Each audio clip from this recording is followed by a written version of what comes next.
Corner Boxing. We're in the game. Yes, yes. Good evening, fight fans. It's Red Corner Boxing. It's Mr. Neutral with another episode of Mr. Neutral Meets. And I'm delighted to announce that tonight's guest is the one and only Mr. Alan Grave. Let's give it up for everyone. There. Absolutely brilliant to have you on the show, my man. And just how you doing?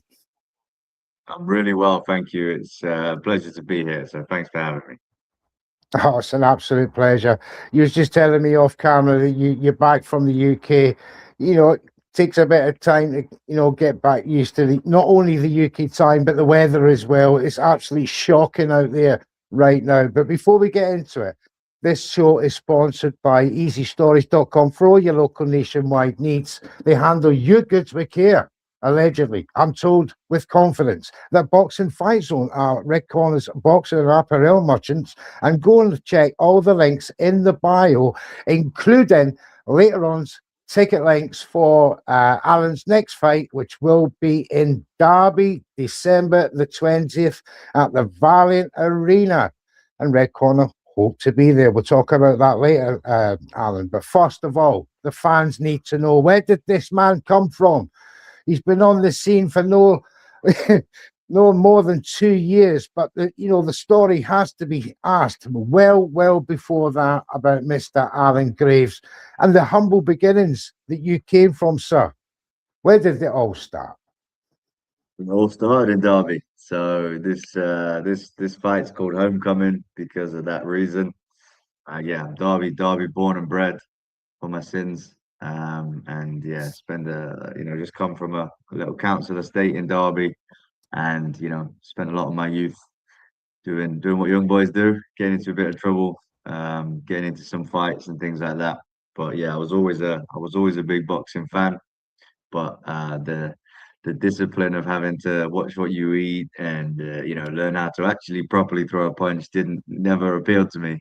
And so I didn't take boxing up until I was already into my 30s, so very, very late to the game. Oh, God, absolutely. And with very few fights under your belt, what could be considered an amateur career or white collar even. But before we get that, I mean, obviously you mentioned that you had as many other British young lads upbringing, getting yourself into trouble, doing the party scenes as we do in our 20s, Alan. I was no different, got myself into a hell of trouble. It's not until later life that we grow up and such. But, you strike me as a very well-grounded young man. Now, during that trouble that you had growing up, did you always believe that you had the potential to do something special? Yes, I didn't know what it was though, but Yeah. I always thought there was that opportunity there, and it wasn't. And at the time when I was younger, I was waiting for it to happen to me, and then as you get older, you realize you have to make it happen. And as soon as I realized that, everything changed, and my life changed completely. So. Yeah. Was it a particular moment or event or something that sticks out in your mind that was the day that Alan Graves was going to change his life? I think it was an accumulation of things because it was like a lot of different bosses that maybe probably could have treated me better. But mainly it was about internal feelings in terms of how I felt about myself. And I was like, oh, so now I've got, I used to chase women, and so then you get with a load of women, and then I was like, right, I still don't feel great. And then I would say, oh, I want to be able to drink more than the next guy can drink and win all the drinking competitions in the pub. And then I'd do all that sort of stuff, and then still didn't feel fulfilled. And so it was a bit like, there's something missing. And I think what it was I knew that I was wasting any potential that I had. And that only comes through applying yourself properly, for Absolutely. positive means. And so when I eventually decided to do that, that's when life started spiraling in the right way, in a positive way. And so hopefully I can be an inspiration to others to do the same thing as well. No, absolutely. No, your chosen business, and you've been very successful at it. I read somewhere that you're a great believer in reversing the aging process. Was that part of the reason that you took a solid interest in this business? Yeah, I think I'm a good example of what you can do. Like I had 30, probably let's call it 30 years of battering my body, eating whatever the hell I wanted, whenever I wanted, not working out, not training, um, doing a lot of drinking and a hell of a lot of drugs as well. And just a few years later, I've won a version of a world title at middleweight. So I think part of the boxing journey as well was to prove to people about, look, my body was, although I was 30 years old, my body internally was about 50 years old. And then, just within a couple of years, I've managed to turn that around um, and become middleweight champion of the world. So um, if I can do it, anybody can do it. I don't think I look too bad for 35 going on 36. So, you can reverse your age by making smart decisions. Smart decisions indeed. I want to welcome all the people who are in the chat and indeed watching here, Rick on the Box on X and YouTube and Facebook. This is the first for us. And one of the questions I got to ask you is, when was that day that you decided you you passed 30 and you decided, right, I'm not wasting any more time. I'm going to get something done and get in that ring. Yeah, so that would have been around 32 when I made that decision.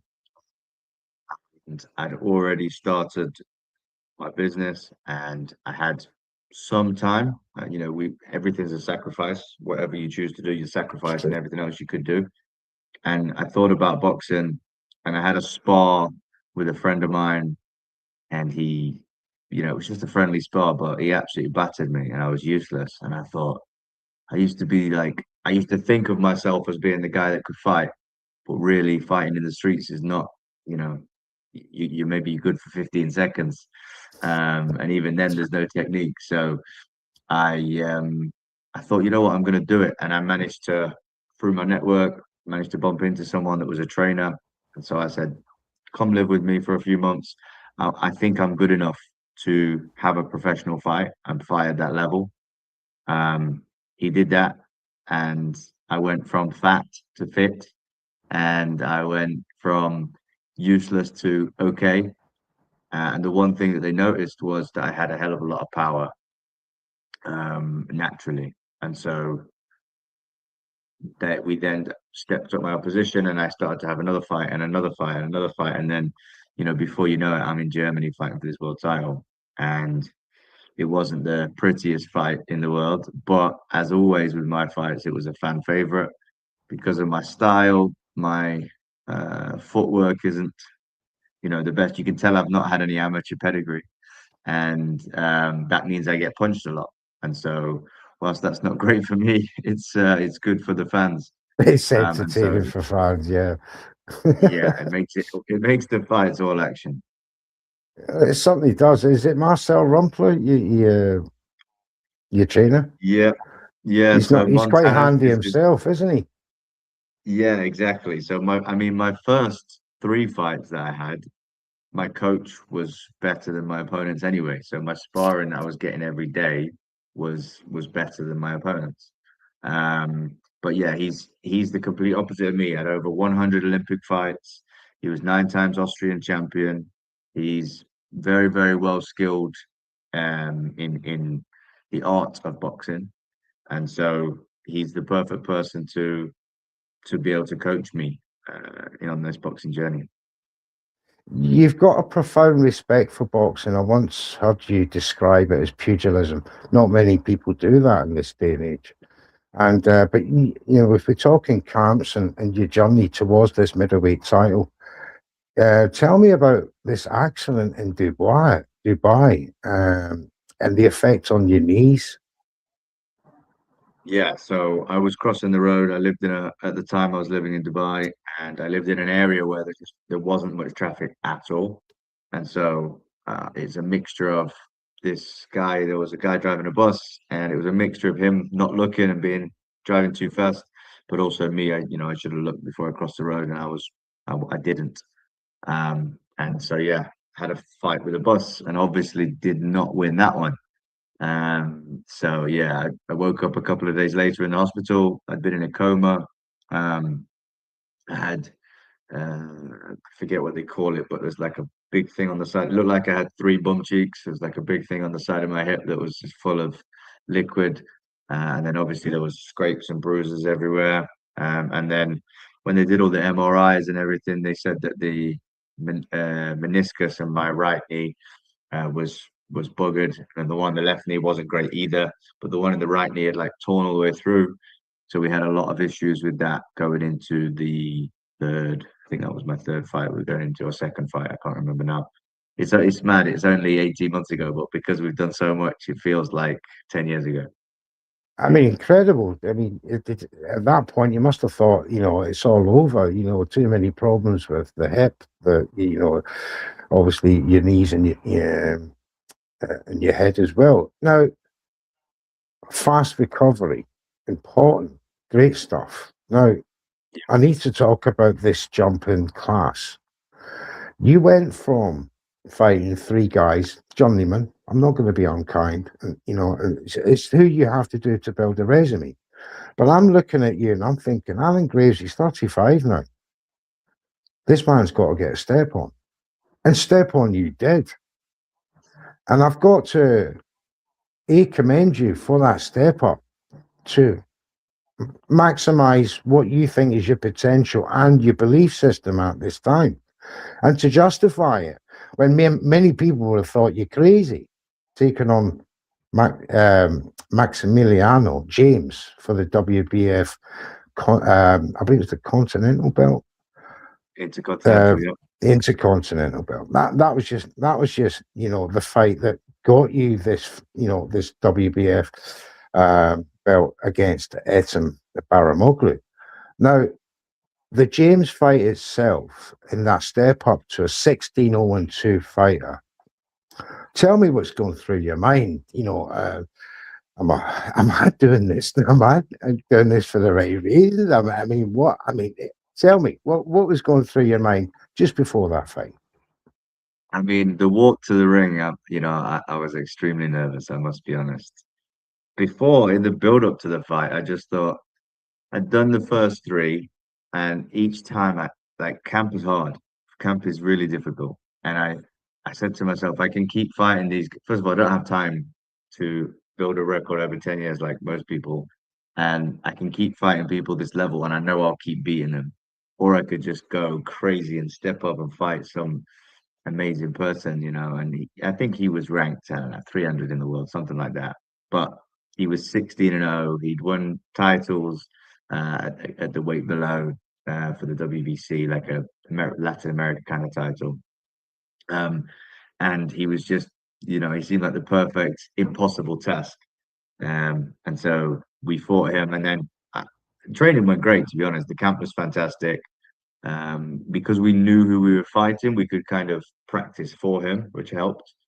And then on the night, as I'm walking to the ring, just the nerves were incredible. You get a few thoughts like, what the hell am I doing? But you just put it to one side and say, look, I'm here now. All my friends and family are here. There was about 1,000 people for that one, so there was a load of fans it was in Dubai. A load of fans there watching, and the first two rounds, it was everybody, the whole place went silent because he was all over me for those first two rounds. Big power shots coming in. I felt fine, but I knew that he was on top of me, and I didn't realize how it looked until I watched it back a few days later. And everyone, no wonder everyone went quiet, because it looked like, he was really hurting me. But I was comfortable. I was in my double guard. And then once I got a bit looser and got into the fight, managed to catch him on the chin with the right uppercut and the left hook combination. That one dropped him in the end of the third round. And then I put the pressure on in the fourth round and managed to finish him off as well. So yeah, it turned out okay. It was a good risk, but I don't have time to play it safe. I've got to, every fight now is going to be a huge risk. Every fight I'm going to be the underdog.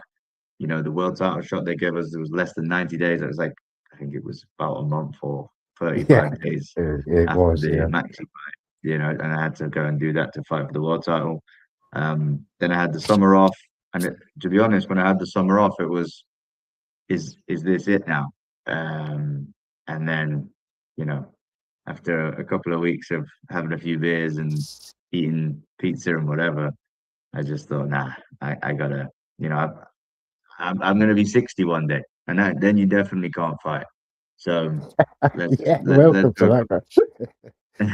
let's do a couple more years now while I can still fight and see where we go. And so, if I win my fight next week, then I'll keep going on to stronger and stronger opposition until I can't anymore. And if I lose next week, then I'll still keep fighting. I'll just step back down in opposition. Well, look, you claim that title in Germany against all the odds against Ethan Baramoglu, very much a home favourite. And I believe there was some dirty tricks in, beforehand to stop you getting warmed up and all the rest of it. These things happen in boxing. Sharp lessons learned is the quote of the day here. Now, as you said, you had your first four fights in Dubai, and then you had to go to Germany. So you've got that foreign land experience, fighting on foreign soil. You decided you want to bring it back to the UK, and not only the UK, but Derby in particular. How important it was for you to not only come home and make a big fight, but actually have it in Derby itself. Yeah, massive. It was again one of the decisions of when I was thinking about where do we go next and how many more fights. It was, what do I want to do? What are the things that I'd really love to do? And the next thing for me was 100% I want to fight in Derby, because that's where I'm from. That's what made me, wherever I go and choose to live these days, ultimately I'll always be a Derby boy. And so, yeah, very, very important to me to get this on. I also feel like Derby can sometimes get overlooked for big boxing shows, for world-class boxing. There's a lot of white collar or lower level amateur fights that will happen there. But when it comes to the big pro shows, it's London, it's Manchester. They get Oh, all your the, stars have been stolen by the big promoters, isn't it? Fraser Clark, Terry Harper, et cetera, et cetera. I could go on, but yeah, very much in your mind that, but at the same time, you had the foresight to not only, bring it back home, but I love the foundation that you set up, the Alan Grace Foundation, and to help people. As a philanthropist, and absolutely great at what you do. And not only that, I've read some of it. You fed 3,000 workers in Dubai. I mean, not many people would even think of that, let alone do it. And so, got to tip my hat to you, sir. That is an incredible gesture, and not only that, you actually help local charities in Derby as well. Tell us about the one that's most important to you and your family. yeah. So for this fight in particular, actually, we are giving some money to the Derbyshire Children's Holiday Centre. And so, we did a little social media thing to say, share this post and we'll give sort of more funds and stuff like that. So it was like helping to build the show whilst also giving back, which is great. The Derbyshire Children's Holiday Centre does what it says on the tin, takes kids that cannot afford it, so otherwise wouldn't be able to go on a holiday. And it's nothing crazy, but it's just a break where they get to mix with other kids. They go to Skegness. There's a centre there for them. There's staff that play with them in the daytime and stuff. So it's a really good experience. Everyone from Derby knows someone that has to use it or has been through it. My grandma, it's like 135 years old, the charity, and which is crazy. So it was started in the 1800s, which is mad to think. And my grandma, Joyce, she actually used it about 80 years ago. we don't. We certainly don't come from any money. So now that I've been very fortunate enough to do okay, I think it's my duty to give back. No, I love that. And it's important to give back to the community, especially where you grow up. Too many people forget where they do grow up, and and the people that got them there and that.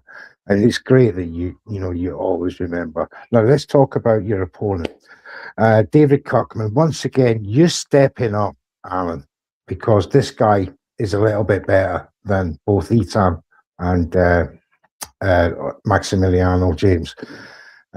This guy's fought for titles, and he's 29-3. He presents another problem altogether. Lots of knockouts. Great power matchup, would you say, with this opponent? And he's going to bring the very best out of you. What motivations have you got to win this fight?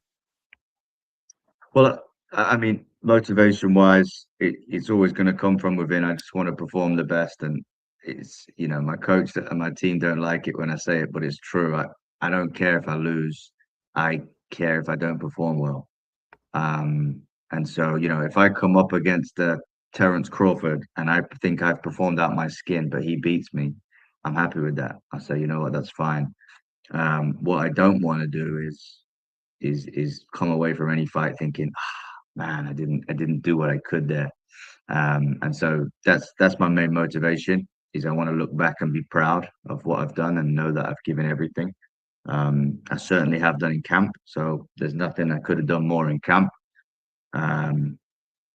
It's easy to be motivated when you've got these big scary guys in front of you that you're coming up against. Obviously it's a home fight as well, so there's a lot of people that are from my home city that have always wanted to watch me. They've watched me on the TV and all that, but they've never been able to come and see me in person because funds don't allow them to get to Dubai or get across to Germany. So now I'm bringing it to Derby. They've dropped 40 quid on a ticket and they're buzzing and they're wanting to see me. So I've got to perform for them as well. And yeah, I hope that he does bring out the best in me, because he's never even been down. Never mind, stopped or anything. So he's not messing around. He's got a 90% knockout ratio, I think. So he's obviously got heavy hands. And I think that's going to make for a very, very good spectacle at the Valent Live Arena. And so hopefully we can fill it. There's about 200 or 300 more tickets left to go. So yeah, hopefully we can sell those over the course of the next week, and have a fantastic show in front of a sold out arena. Absolutely. Drop the website where we can get them tickets. Yeah, so it's alangravesfight.com. If you go to that website, it'll redirect you to the Ticketmaster link and you'll be able to see there which tickets are still available. Absolutely. Get on it, you guys. And I'm going as well to show support to Alan Graves and the foundation here at Red Corner Boxing. Now, I have to ask you, right? You probably not even think of this, but then again, I think, yes, you are. See you win this fight, Alan. We don't want to look at the negative side of this. You win this fight. Now, I also seen somewhere that you mentioned a particular boxer that you would love to fight, one Mr. Christopher Eubank Jr. Is that still a dream? Absolutely. When I won my world title, it was a week, literally the week after he'd beaten Conor Benn in that first fight. And so I think me and him would sell out the O2 straight away, and it would be a really good fight because I'm tailor made for him. I stand in front of him. He can throw his million punches that he throws and all that jazz. But I'm going to be throwing back at him. So yeah, I just think it would be a very, very, very exciting fight. And so yeah, I would love to do that. And if not, then we'll get, Terence Crawford's been undisputed at the weight below and the weight above. So he's coming to middleweight. So let's get a stadium in Vegas or something, the MGM Grand or something like that. I'd be happy with that. This is fantastic, absolutely fantastic. Now, when all's said and done, you love a boxing, but that carry on. And do you think, you've seen how promoters make these fights. You know, I get the feeling that you wouldn't be done with boxing when your physical, when the body gives out, let's say, in a few years' time. You know, I see promoter written all over you, sir. Is that a dream as well? I think, it's one of them things. Once you get into boxing, you start to understand the game a little bit. You see the dark side of it, and you just think, I could do a better job here. I could do a better job here. Um, but I think I would, if I was going to continue, I'd probably manage fighters. Um, I think that would probably be my angle of doing things. To try and look after the fighter's well-being, because a lot of the time they get treated as disposable. And so, we've got to remember these warriors are putting their life on the line. We see it. I probably see at least one a month somewhere around the world. A professional boxer passes away because of the sport, and I think people forget that sometimes. It is the most difficult sport. Tomorrow night I'm going to go watch the bare knuckle, and it's the bare knuckle's good fun. There's a lot of blood, but it's 3 rounds, and it gets Brutal. stopped pretty quick because there's like a superficial cut, because Yeah. obviously bare knuckle is on the head, Hematomas. Yeah, and we cover so them. Yeah, and we then cover them. whereas Sorry, mate. On you go. in yeah, it's all right. And then in professional boxing, you've got 10 rounds or 12 rounds, and there's gloves on. So there's less blood in general, but you're getting hit to that head over and over and over and over and over again. And those are the things that really accumulate damage. So I think fighters need looking after a little bit more than promoters tend to do. So if I was going to do it, I would probably manage fighters. Excellent, excellent. Now, just to round off your show, let's talk about your future ambitions. You called El Tolilo. That's your nickname. Family man. It's a local slang term for Yep. where you train and that. That's the ultimate ambition, though. It's to start that family. And pass on a legacy, as it were. How important that is that to you? I think family is the most important thing, isn't it? It's family's number one. So yeah, my name El Talelo is actually originates from the first two letters of all my nieces and nephews' names. So it's Eli, Tom, Lexi, and Logan. And so that becomes El Talelo, which is now used as a slang term for the family man, which also represents my Mexican fighting style. So the name fits really well. The name fits really well. But you'll see that Mexican style anyway when you come down next Saturday and watch the fight. So I'll tell you what, that Mexican style is something else. I was, I get when people say you were covered up too long, but you were comfortable with that, and then you did your thing, of course. So yeah, mate, absolutely fantastic. We got to thank you for dropping by. It's a wonderful story from start to finish, and you're a humble guy as well who helps out not only the people around you. You help out people in lands who've not had a meal. And that is something that, as I said before, many people would love to do it, but not many people get off their ass and do it. It just goes to show you the value of the man that you are. We want to thank you for coming on, sharing your story with us. We wish you all the best in the next week. I'll be there, ringside. Uh, we'll cover that fight as well for the fans.